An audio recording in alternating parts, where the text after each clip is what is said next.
Springtime is coming, weather's getting better. We're gonna learn how to set up a tent for your future camping trips. First off, we have our poles. You have to make sure they're set up to 125 centimeters. And you tighten them up.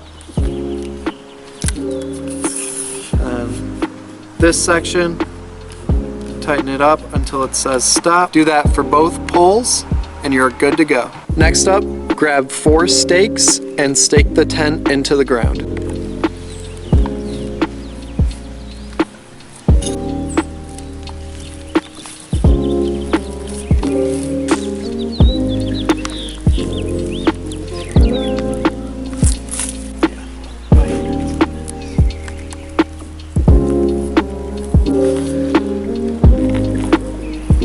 The stakes have a little spot in here to hold the rope, so make sure you don't put it in this way.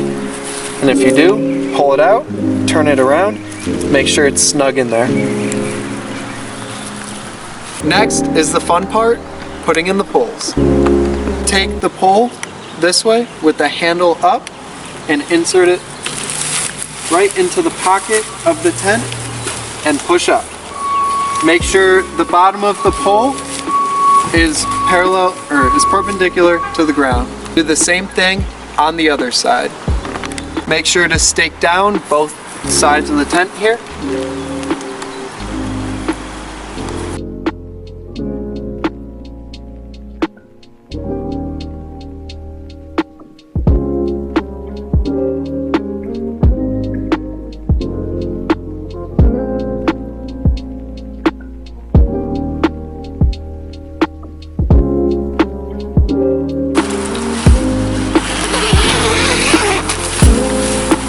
Now you're comfortable in your brand new tent.